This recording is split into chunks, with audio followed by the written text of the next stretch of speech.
Welcome, everybody. What's up? I'm Ami Police Funk. This over here is Zip Kai Fung. It's been a while. It's been a while indeed. Couple of nearly a month. Hello, Aiden. How are you? Special guest appearance by my son. This is my son, Aiden. He goes by Jelly Police Pop on the forums. Watch out, MOBA. He's coming. He's coming to get you guys. All right. So we have some insane news. I mean, I don't know. You'd have to be living under a rock to not know what's been announced at Gamescom this weekend. Gamescom is just finishing up. It's Sunday. Ipkai, why don't you just restate what we learned both on Wednesday and on Friday? Okay, so first bit of news might not be so interesting to a lot of you guys out there is that they are releasing a standalone single-player campaign. So for everybody that wanted a campaign for the Western Front armies, you're getting a campaign in November the 18th, and it will be just for the American forces, and it covers the Ardennes assault, which has the Battle of the Bulge as part of it, I believe. Yeah. So, yep, that's I have to chime in on that. November 18th will be our 2-year anniversary of Kotu.org to the day. That is the day. That November 18th, 2012, Sunday, was the first episode of Sunday Night Fights Season 4. Yeah. 2 years ago. That's when we launched the website. So that'll be a great day. 2014, November 18th, we can have a double party. A party for Kotu.org being 2, and even a bigger party for this new campaign, which, did I hear correctly, has 18 missions? Yeah, 18 missions. That's sweet. That's really nice, and you'll be playing as the Americans. Also in the Ardennes as well, which I don't think a lot of games have. Most of the time they just cover Normandy, D-Day, and a bit of Normandy, and that's it. They don't really move on to the Ardennes, I don't think. So that's actually something that's not covered too often. Yeah, Relic's getting deep into theaters that don't get much airtime. I mean, we expected that when we saw the big map of Europe, and we understood how the theater of war functions. We expected to get more and more theaters covered, and I'm excited about it. I would be happy if they did some more like Russian stuff or Eastern stuff, or went to Finland or down to Africa would be sick. There's so much room in this franchise to do cool single-player content. I wonder, so it's 18 missions. Do we know any more details? Like, will there be co-op stuff too, or is it just... I believe all the press found out, but there's a massive press embargo, so it won't be out until 20th of August, so you won't be able to find out anything till then. So that's 3 days from now. Few days. Tuesday. They love to do stuff on Tuesdays. Yeah, I think so. The 18th is a Tuesday too, when it's going to actually launch. So that's Relic's launch day. Yeah, so I think the reason why they had that embargo is so all the journalists can see the game, and then they give them plenty of time to write up, so they aren't beating each other to the punch. Something along those lines, at least, anyway. And I heard that maybe even units will be persistent through the levels. That would be new and different, and that would be really cool. It was something like that. So, you can have this rifleman squad. Say you had it mission 1, and you can have him all the way up till mission 18. It's probably that's what I gathered from that would be sick. The press release. That'd be quite awesome. We're all about that. About the story being told. Yeah, that's what we. So, I mean, that was one of the big pieces of news. Anyway, you had the single player campaign, because I know a lot of people want a single player campaign, and it's standalone as well. So it seems like they're going for this model where they're separating the multiplayer and the single player. So if people just want single player, they can just buy single player, and it'll cost them less. And then if people just want multiplayer, they can just buy multiplayer, and then it'll cost them less. Say, like myself, I'm not too interested in campaigns, and I probably might not buy it because I'm not into single player. But I would just have the multiplayer, and that's fine for me, and it didn't cost me that much money then. So that sounds like it's really good idea by them. Selling parts separately. Yeah, sure. And buy what you want. And each part is cheaper too, so you can pick what you want. Yeah, so multiplayer for me is if I wanted Western Front armies, it would be £15 for the 2 factions. Yeah. Whereas in the past for an expansion, I think I would have had to pay nearly £30, £25, something like that. Right. So when saving Opposing Fronts came out. But exactly. that's like a whole huge 18 mission campaign. That's a huge deal. But then for us, the bigger news came on Friday.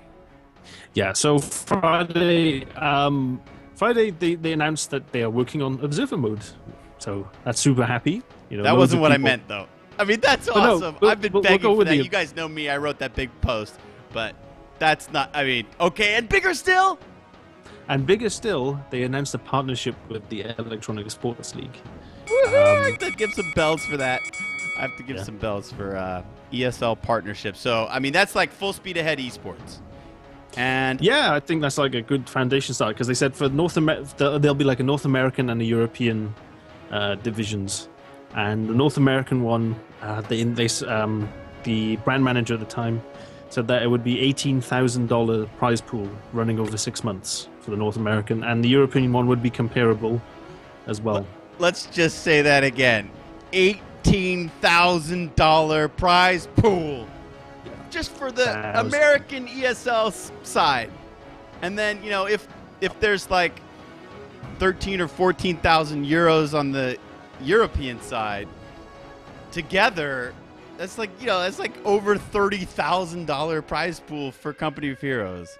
For, you know, like probably super big. starting at the end of the year and then running into 2015. So that is just a windfall. Yeah, We had no idea. They were all secretive, huh? Ipkai, we had no clue. I knew something was coming, but I didn't know what the prize pot was. No, so. Our guesses were like, maybe we get $1,000 a month to give away, you know, like the scene. But it turns out to be like 3 times as big, or maybe even 6 times as big if you consider both European and NA, as we expected. So, wow, dudes, we've been warning you, right? Ipkai and I, you have to thank us. We've been warning you guys to practice your CO2 for like the past 4 or 5 months, saying, you know, maybe something. Well, here it is. Here it is. The time has come. It's been announced. You know, ESL NA, ESL EU is just going to be rocking esports for this game, and big money is going to be available. I think each month there will probably be smaller tournaments, and then maybe at the end there will be a cumulative, like you have to qualify with points from the earlier ones, a bigger one towards the end. So Ipkai, man, you know, there was kind of a drought of really good stuff to cast since, you know, like the Western Front launch tournament that you ran, and since the Alienware Cup.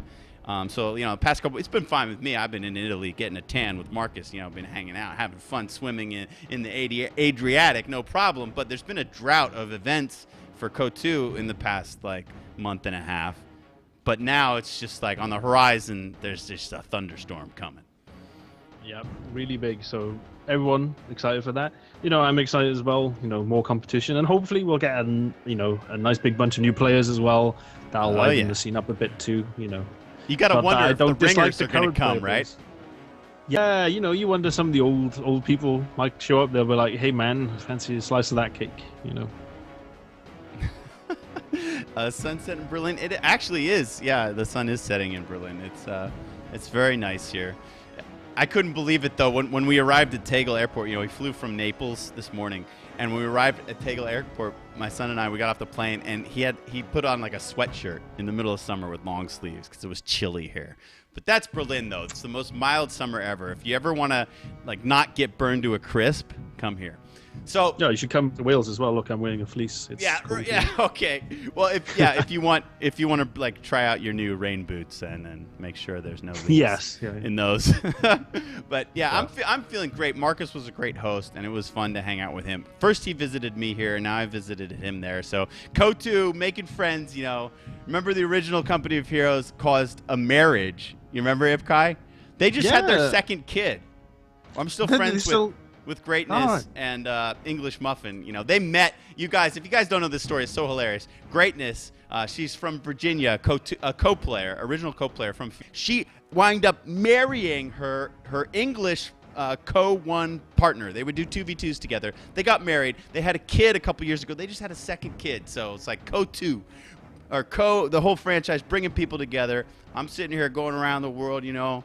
People are meeting Jeff, and let's see, Milka was at Gamescom. That's right. His blog isn't quite up yet on our portal, but he's going to write an entire blog. Yeah, that's under the press embargo as well. So right. So that'll come Tuesday. Sweet. Yeah, so Milka Cow, or Florian, I call him Florian anyway, he was there. I believe Senor Pepsi was there. Yeah, Monsieur Pepsi, sorry. Monsieur. Pepsi with the wrong he's language. always got the great hair, you know. There's this one shot of him where he's got his hands like this, where it looks like he's just saying exactly what Co needs. Did you see that picture? where he's got his they're like kind of with his the backs of his hands facing, and it's like he's gesturing like he's like, this is what it needs. We like Pepsi. Yeah. Hopefully he'll graduate to KO2 someday. Yeah, I think the problem is mostly his PC, because unfortunately this game needs quite a beefy PC to run, so yeah. I think that's the issue. Although people said that whether at Gamescom, the PCs they had were running the game really well, so when they come back, I'm going to ask them, hey, what specs are those PCs you got that were running the game? Apparently the PCs they had to demo the game ran super smooth. So that's good. That's good. So I wish I could have been there. They invited me, but I didn't find out early enough. I already had my tickets to go visit Marco in Italy. Same here as well. And yeah, I was like, you should have been there, man. You're the man at ESL. If anybody from the community should have been there, it should have been you, Ipkai. Next time. Yeah, next time, hopefully. But it was just unfortunate because I was late again, knew quite late, and I was like, oh man, I think I'm covering someone in work. And so I found out, it's like, I couldn't swap. So unfortunately, I couldn't go. But Ipkai, someday you and I are going to be in a booth like in Köln casting KO2. Right? Hopefully. That's the dream. That's the dream. And we get a step closer with each, announcement. And this is like a giant leap closer, in my opinion. Yes, big leap closer. So, I don't know what the deal entails fully. They might have studio time as well. You might even get a live event. That would be wonderful. So OBS mode down the road, huge ESL events down the road, plenty of great casting opportunities. My goodness, NA, EU, there's going to be so much stuff to cast. If you are, a fledgling caster and you want to do these events like we do, man, throw your name in the hat. Get up in there, because there are going to be opportunities galore coming up. There's going to be too much to handle coming up. So, all right, so our spiel is done. Today, Ipkai, what do we got? Let's go over to the brackets. Let's check them out. Okay, so we've got the finals of the Summer Cup, the one-on-one version of the Summer Cup. And the finals are Jesulin versus Luvnest. My video just went out of focus because I switched scenes. Thanks, OBS. Let's try this again. Wow, I'm out of focus on me. I have no idea how to fix that. Lighting. Let's see. Oh, you don't need to look at me. Just look at the brackets. All right, so here we go. Is there anything you would like to tell us about this cup? It's been running for quite some time, right?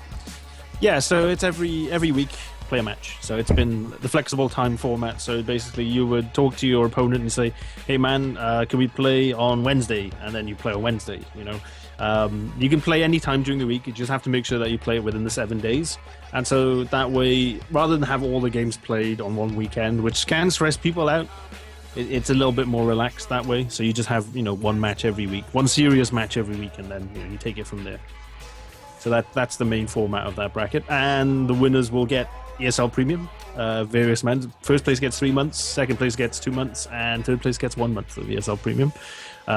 Very nice prize. It gets rid of the ads on the site, and also it funds their anti-cheat program as well, which I think they're working on trying to implement KO2 into that as well. So that should help too. Is it also safe to say that the performances of these players in these kind of like for fun events or just practice events, I mean, they're charted, right? When you look at someone's ESL profile, you see every tournament they've been in, and you can see the little awards that they've won. And I mean, there are ladders, and these matches get seeded. So if you guys want to warm up and practice for the incoming upwards of $36,000 that will be available to players of this game, this is the place.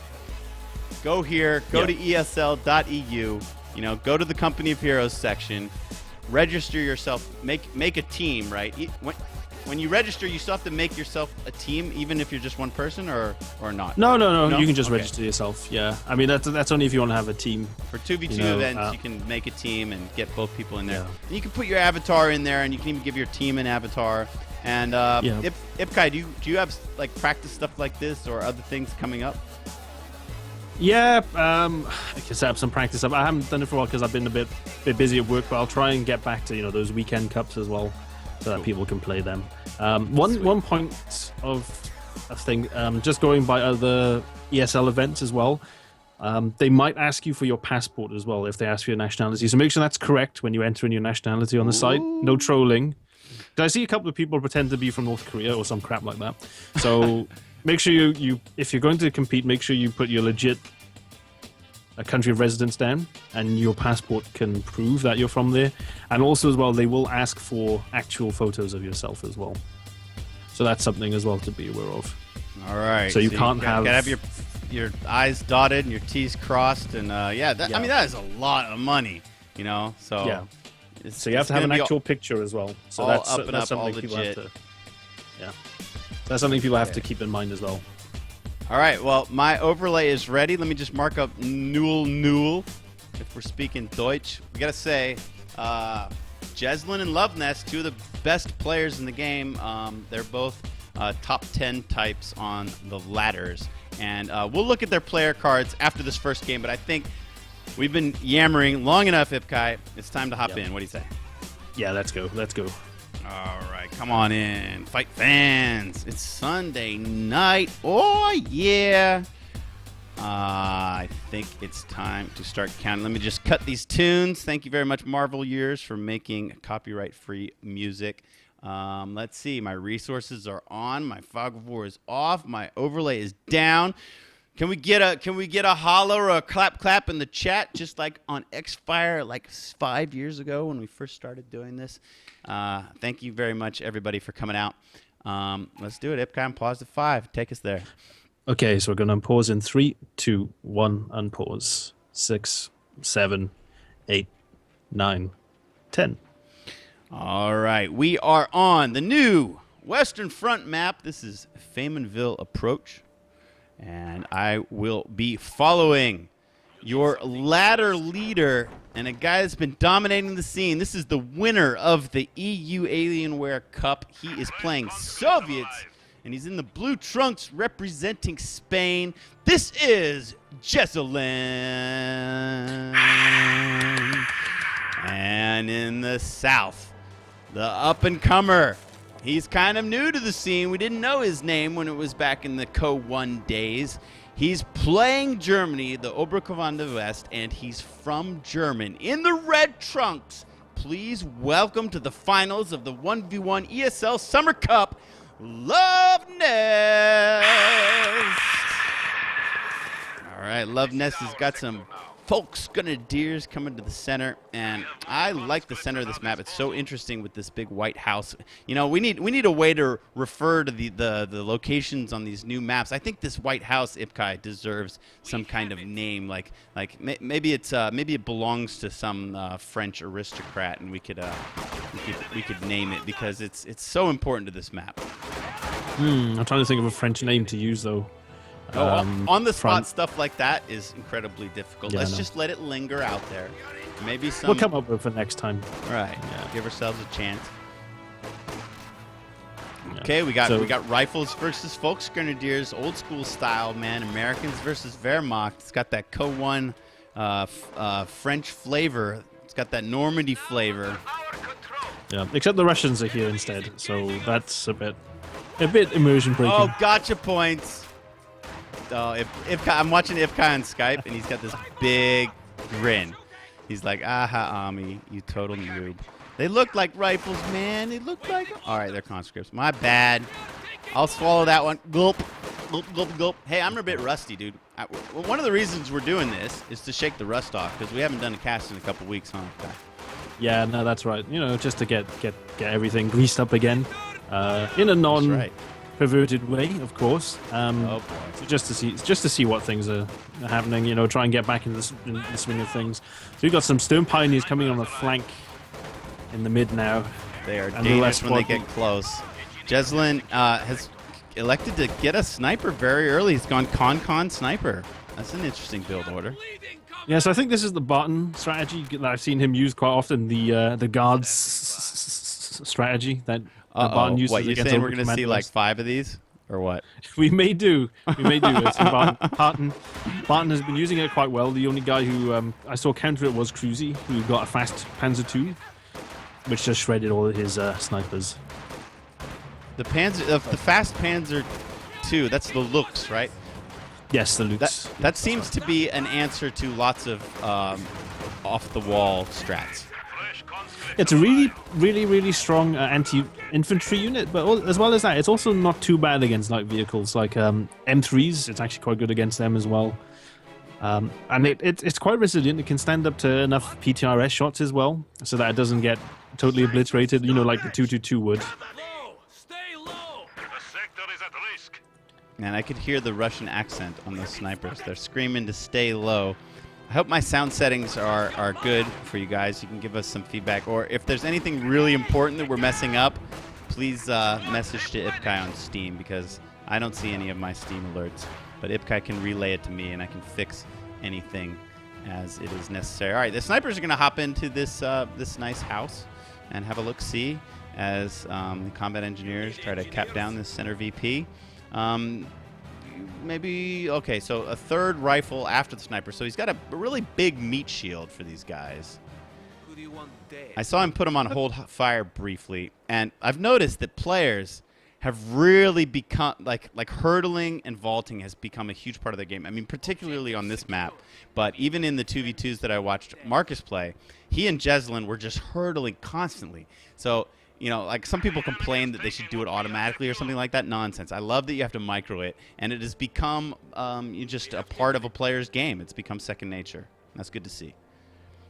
Yeah, I think it's a really cool mechanic, but I think it could be like the actual use of the thing could be a bit more user friendly, because at the moment it can be a bit cumbersome. Say you just want to get in cover against the wall and not jump over it, and you can accidentally click on it. So I think they might need to tweak the actual execution of the ability a bit more now in the future. But I think as a baseline, it's a really nice feature in the game. The more player control, the better. Yeah, I think what every top player wants is his units to do exactly what he says. You know, and that's like a constant battle with the Company of Heroes franchise, is your units not behaving. You know, it's so funny to watch like top streamers. I mean, half the time, you know, in most online games, you're bad mouthing the other player, right? But in Company of Heroes, often you'll see players bad mouthing their own units. Yeah, and I didn't tell you to go there. What the right? You know, yeah, the F*** K are you doing? You know? Yeah, there's a lot. So, I think that's unique to this game. I mean, that's, you know, there are a lot of things about Company of Heroes that are blessings and curses and just make it, you know. I mean, we still love it, you know, but there are those things that just drive players nuts. So anything like you said, where you know, because often you're trying to get behind a fence and just stay in yellow cover. You're trying not to vault it, and if you vault it, you're basically going to get yourself killed, you know, because that would be a situation where you're in a fight. So if you vault in front of the fence, you're going to die. So that could be like a really big, painful misclick. So if they could control like when they vault and when they don't vault, when they just go into cover, that would be a lot better. Yeah, there's something that would be really nice. Oh, a nice ambush over on the right there. These conscripts just went around the hedge and they just saw some stone piles close up and they just got shredded, so had to run straight away. They were hiding in the shadow of True Sight. Yeah, there's another nice feature as well, the True Sight. So I mean, I think people who played MOBAs, they're quite familiar with that, because most of the maps have that, you know, with the trees and stuff, you know, and things. But I think people who play who came from like StarCraft 2, for example, or any other RTS, I don't think many other RTSs have that feature in there. You know, where you've got this line of sight that gets blocked by buildings or objects taller than the infantry. Man, I love ambushes. You know, players that can set up an ambush well, and then you watch the opposing player fall for it. It's thoroughly satisfying. Those are great moments in the game. Let's see. I was wondering if these conscripts would try to focus down those little Sturm piles, but they didn't. There are a lot of long-range battles. I think also, you know, just from what I've seen many weeks ago and what I'm seeing now, is that players are really comfortable with just waiting out long-range battles and getting themselves in cover. And you see these fights that take a long time. Have you noticed that?